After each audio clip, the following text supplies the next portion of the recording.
But I'll be talking to you all today about creating an open source drilling dynamics modeling community.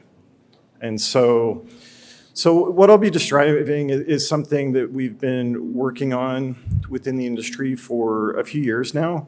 And so basically our objective is to form a coalition of industry and academic leaders to encourage the use of continuously improving world-class models. And some of the key efforts to date that we've done in the last really year or so, we've set up a repository for source code, and we've started to establish benchmarks and documentation for creating and submitting models.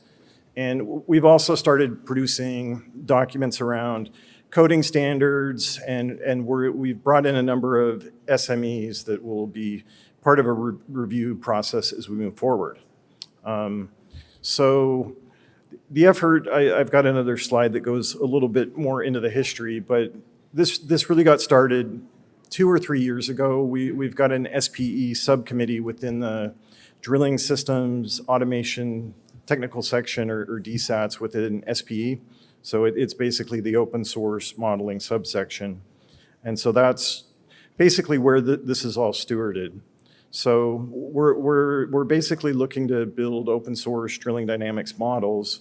And another key to this too, that I mentioned on here, is the importance of data. So we also want to be able to build a community where we can openly contribute and share data so that models can be validated against field cases. So with that, I thought it might be helpful to give a quick overview of kind of the history of open source, and I'll just hit on a few things. There's much more to the story than this. I think if you go back to the early days of computers, and say like in the 1960s, I think what you would find is a lot of free sharing between industry and academia with a lot of source code. I mean, this is back to the days of punch cards and those sorts of things. And I think this model really started to change somewhere in the 70s and 80s. And a lot of it, I think, was driven by the relative cost difference between hardware and software. So it was around this time that you started to see just dedicated software companies that were, and the cost of that was very high with respect to the hardware cost. And so the result of that was basically proprietary software that people used on their computers. So if you go forward a few more years into the 1980s, you've got the establishment of something called the GNU Project and the Free Software Foundation. So this was a response by a number of individuals to this trend towards proprietary software. And the initial objective of this foundation was to build kind of a free operating system that anyone could freely use and modify. So in the early 90s, I think that objective was met, and that was met really with the release of the Linux kernel. And so if you look out at the landscape today, there are tons and tons of operating systems that at their heart run the Linux kernel. If you look across servers, it's really high, it's over 90%. So as we keep moving forward in time, there was the Netscape source code release, and this coincided with something called the Open Source Initiative, which I think my understanding is it's a nonprofit, and they maintain what they consider the definition of open source. And this was actually when open source was actually coined as an actual phrase. Some of it was, my understanding, a little bit of a pushback towards some of the earlier things where the focus was more on the ethics of making things open. The open source initiative was more around practical business models for why you would want to open things up. So after that, distributed source code version control software kind of came out. I think Git is one of the big ones. GitHub is really ubiquitous at this point in time. And then really over the last 30 years, I think the vast majority of programming languages have either been released as open source or they're open source implementations that you can access. So I won't put too many examples up here, but in terms of just languages, I've put a few. Python and R are open source languages. There's quite a few others. Like I say, even things like C, you can find open source versions, compilers, those sorts of things. At this point in time, there's a tremendous number of libraries that are out there that you can find that people have built. And a lot of these use open source languages. So I know all of you here at Corva are probably familiar with a lot of these here. And these are all, I consider world-class libraries, very good. And then I mentioned distributed version control earlier. So in terms of some of the key enablers of these open source communities, going beyond just like languages and that sort of thing, I think there's a few key things to hit on. One is the availability of free or open source, really fast numerical computing libraries. And a lot of these historically were written in things like C or Fortran. The next thing I think is basically the implementation of high-level open source programming languages, so things like Python. And then, finally, the open source distributed source code version control. And so the trend over the years as some libraries have been built, especially like in the Python environment, what's happened is a lot of these low-level libraries have been wrapped with higher-level functionality. And a lot of the users of these tools often aren't computer developers. And so it's really empowered, I think, the individual to do a lot. And I said finally, but actually, like, the big driver is people. None of this would have happened without the individuals involved. All right, so that's on just open source in general. So let's talk about the open source drilling community. So this got started in 2018, really with a question. So Paul Pastusek and I, we went to a conference over in Stavanger in 2018, and as part of the plenary talk that Paul presented and I worked with him on, we basically posed the question, is it time to start using open source models to solve drilling dynamics issues? And it was a small conference, primarily academics and kind of, I wouldn't say, maybe more academically minded folks from industry. But we felt that there was really a resounding yes response to that. So we followed up the next year at the IDC drilling conference with a follow-up paper that we had probably about a dozen authors from academia and all across the industry on basically making the case for creating open source models, test cases, and data to start solving oil field challenges. So subsequent to that, we were able to establish the open source subcommittee within the drilling systems automation technical section. So that was last year. COVID, I think, delayed a lot of things for all of us. Post-COVID, the group has started to really re-engage. We hold bi-weekly meetings, and we did a soft launch of the website back in September. So open source drilling community is kind of the name that is stuck, or OSDC.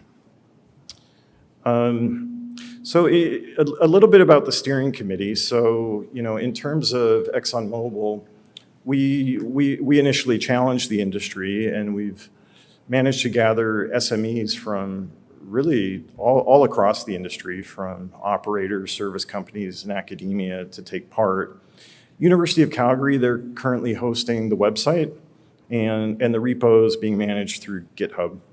And so to date, we're still very early, but we've had models that have been contributed from University of Calgary, Texas A&M, Scientific Drilling, Norse, which is over in Norway, and then ExxonMobil. We've also contributed a torsional axial model, and there will be more coming. So I'll talk a little bit about the drilling process. I think I'll skip through this slide real quick that Paul had. But this is to try to just motivate, like, why do we want to do this? What are some of the issues that we want to get at? So, I think a lot of us are familiar with the drilling process and some of the physics of drilling.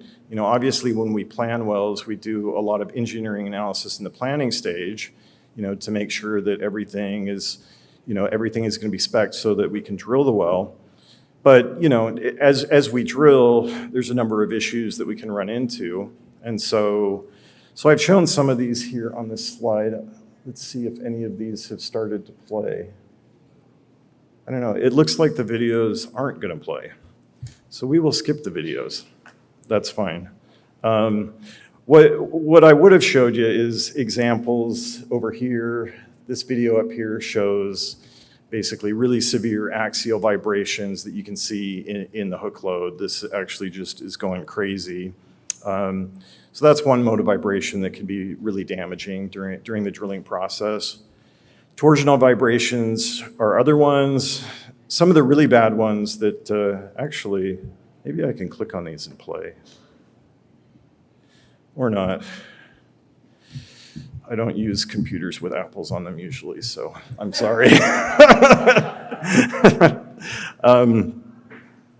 Yeah, so some of these other videos, what they would show are things like whirl vibration. So whirl can look kind of like a jump rope motion as the string is rotating. And when it gets really bad, you can run into something called backwards whirl, where it starts interacting with the borehole and it starts forming almost like a gear-shaped pattern.